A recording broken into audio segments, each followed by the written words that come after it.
네, 김종대 의원님 나와 계시죠? 네, 안녕하세요. 예. 김종대입니다. 지금 중국에 가 계신다고요? 어떤 일로 가셨어요?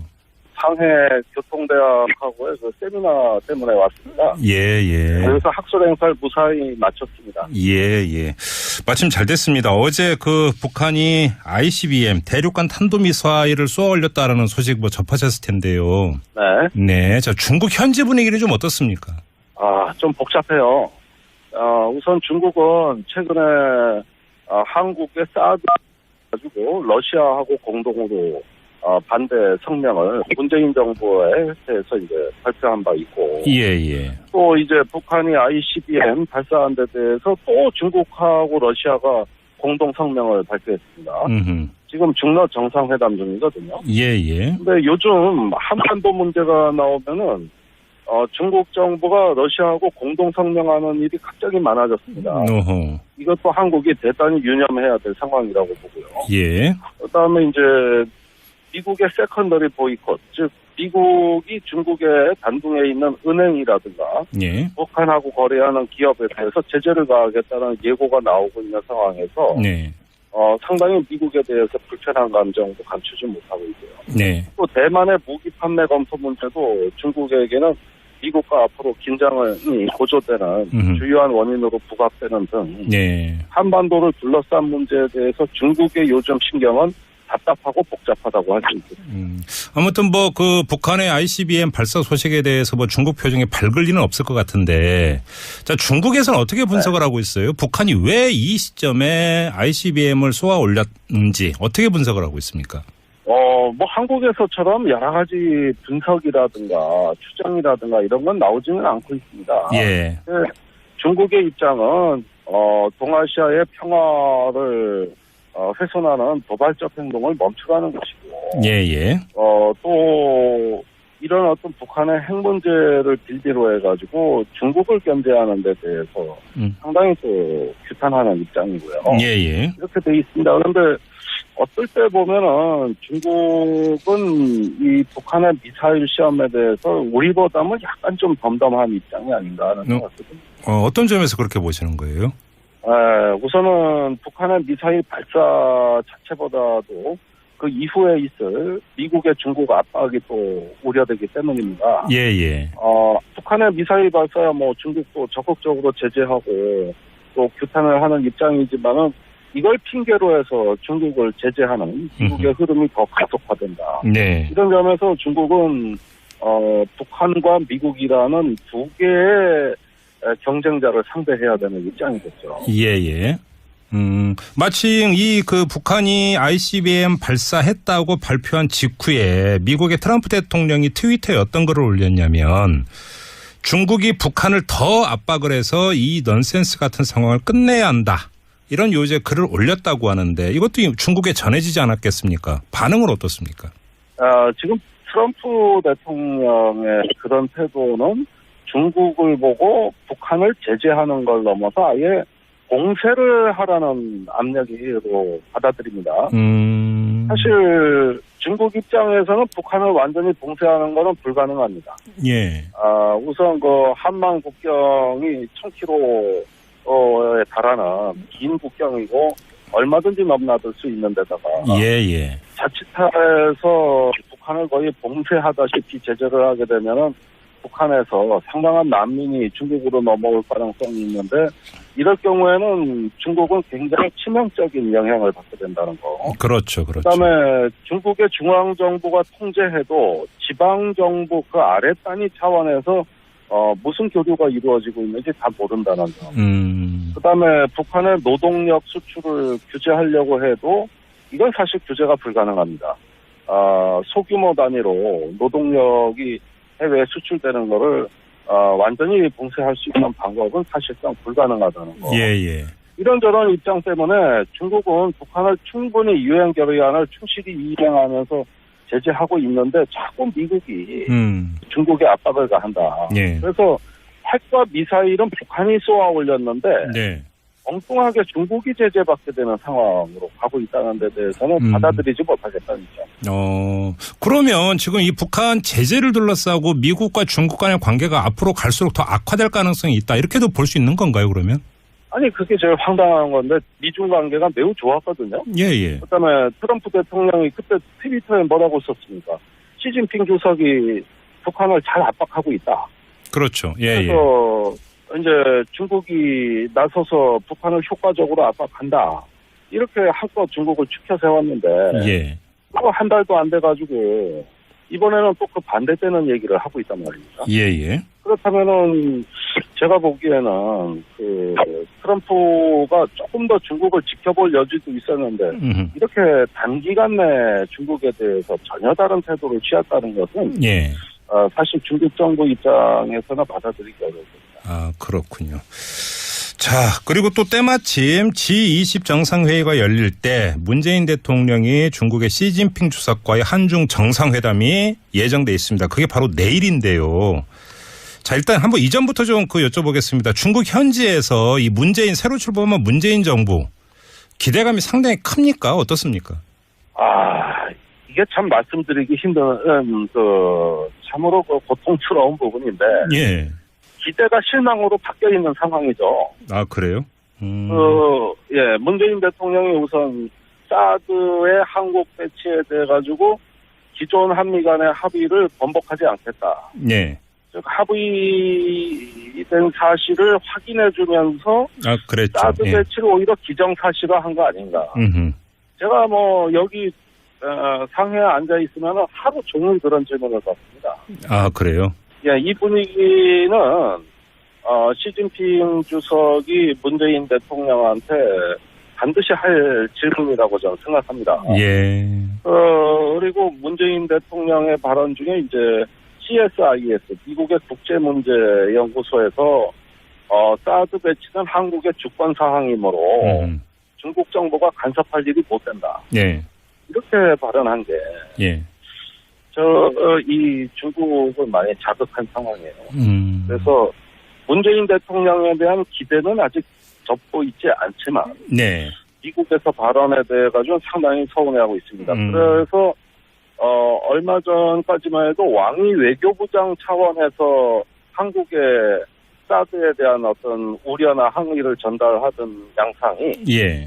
불과 며칠 전부터는 시진핑 주석이 직접 나서서 이 사드 문제 전면을 나서서 총대를 매는 이런 양상으로 전개되고 있거든요. 예. 그러니까 저는 한미 정상회담이 성공한 만큼 빛의 이면에는 짙은 그림자가 있다. 저는 한중 정상회담은 좀 우리가 상당히 우려된다고 말씀드릴 수 있습니다.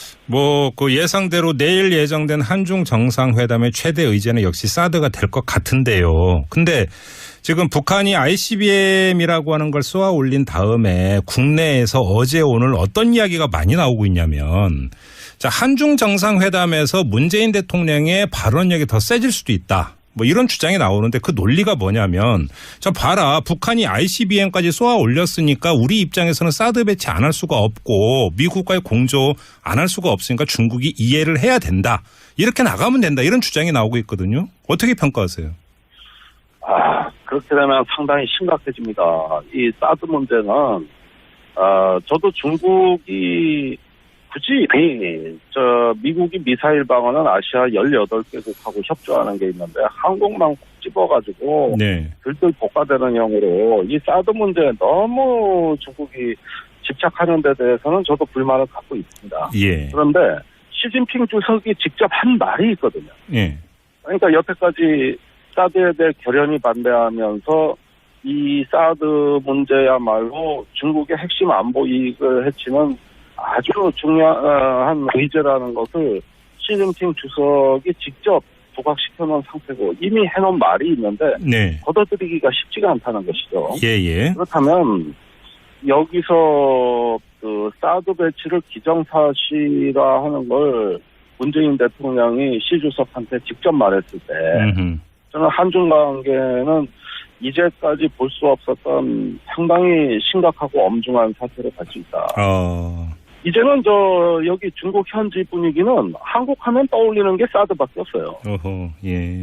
국가의 자존심을 걸고 지금 한국의 사드를 반대하고 있는 입장이기 때문에 여기에서 중국하고 조금 더 어떤 진정성 있고 시간을 두고 대화를 하려는 노력이 보여지지 않고 아예 선을 그어버리면 이거는 박근혜 대통령 시절보다도 문재인 대통령 시절의 한중 관계는 더 파국적 양상을 띌 것이라고 보여집니다. 그러니까 내일 한중 정상회담이 좀 밝은 쪽으로 가는 터닝 포인트가 될 가능성은 별로 없다. 이렇게 좀 비관적으로 보시네요, 의원님은.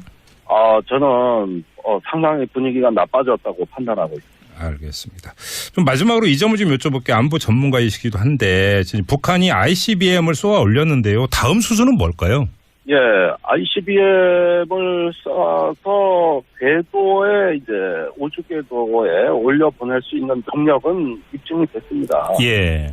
그렇다면은 핵탄두의 재진입 기술이 문제가 됩니다. 지금 북한은 그것도 확보했다고 주장하지만은 네네. 한미 정보 당국이 판단했을 때는 아직까지 재진입 기술까지 성공한 것은 아니다. 예. 이렇게 이야기하고 있거든요. 이 대기권을 뚫고 이제 다시 들어오는 거 말씀하시는 거죠?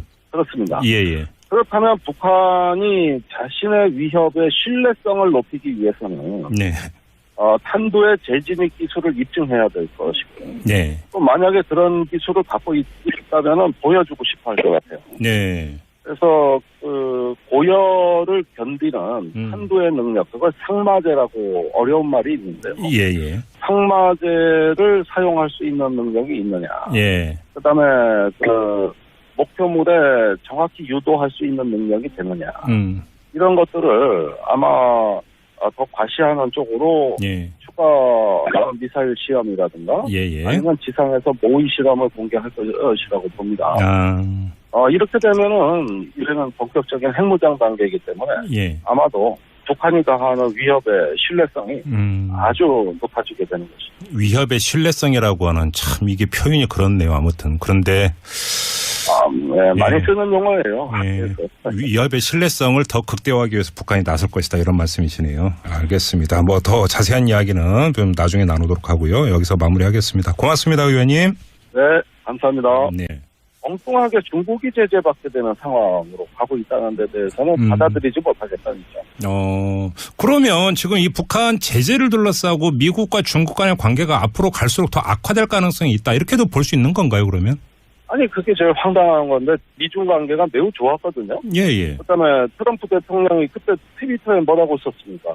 시진핑 주석이 북한을 잘 압박하고 있다. 그렇죠. 예. 그래서 이제 중국이 나서서 북한을 효과적으로 압박한다. 이렇게 한껏 중국을 추켜 세웠는데 그거 한 달도 안 돼가지고 이번에는 또 그 반대되는 얘기를 하고 있단 말입니다. 예. 그렇다면은 제가 보기에는 그 트럼프가 조금 더 중국을 지켜볼 여지도 있었는데 이렇게 단기간 내 중국에 대해서 전혀 다른 태도를 취했다는 것은 사실 중국 정부 입장에서는 받아들이기 어렵습니다. 그렇군요. 자, 그리고 또 때마침 G20 정상회의가 열릴 때 문재인 대통령이 중국의 시진핑 주석과의 한중 정상회담이 예정돼 있습니다. 그게 김종대 의원님 나와 계시죠? 네, 안녕하세요. 예. 지금 중국에 가 계신다고요? 어떤 일로 가셨어요?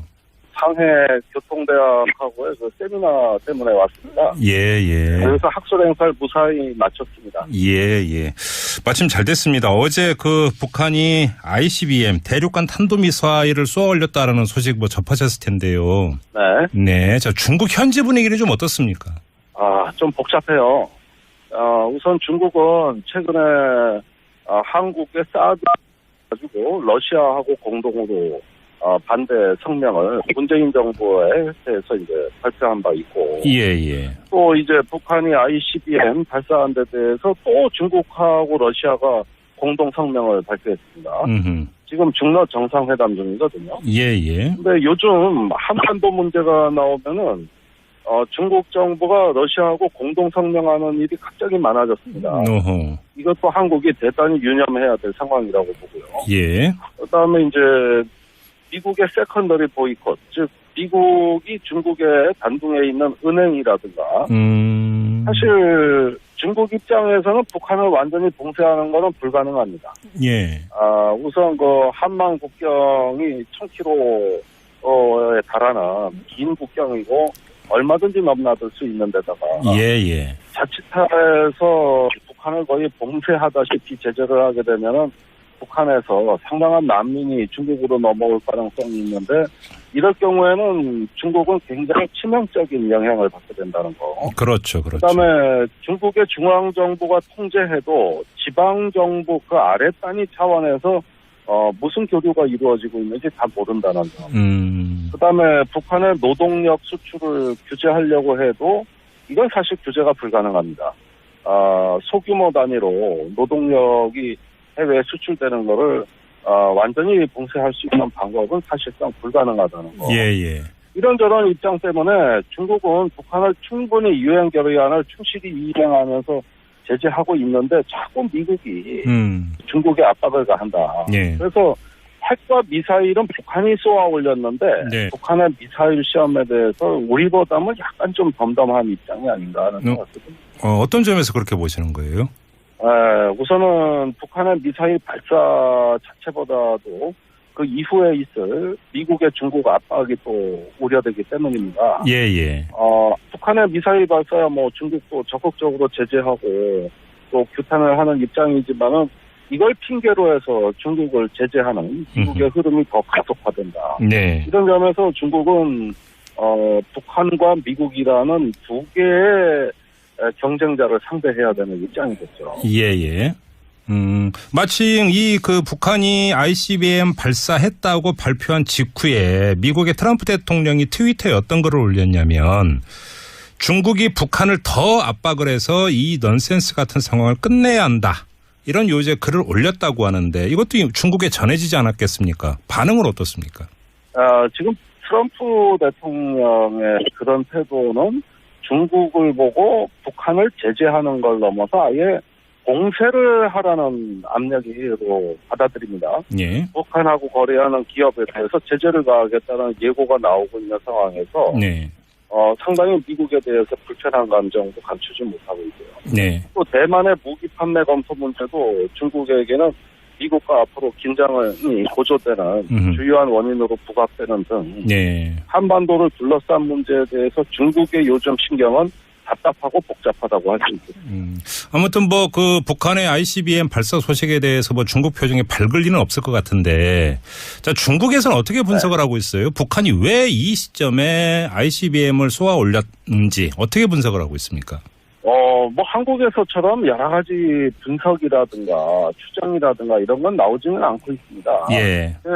중국의 입장은 동아시아의 평화를 훼손하는 도발적 행동을 멈추라는 것이고, 예. 또 이런 어떤 북한의 핵 문제를 빌미로 해가지고 중국을 견제하는 데 대해서 상당히 또 규탄하는 입장이고요. 예. 이렇게 돼 있습니다. 그런데 어떨 때 보면은 중국은 이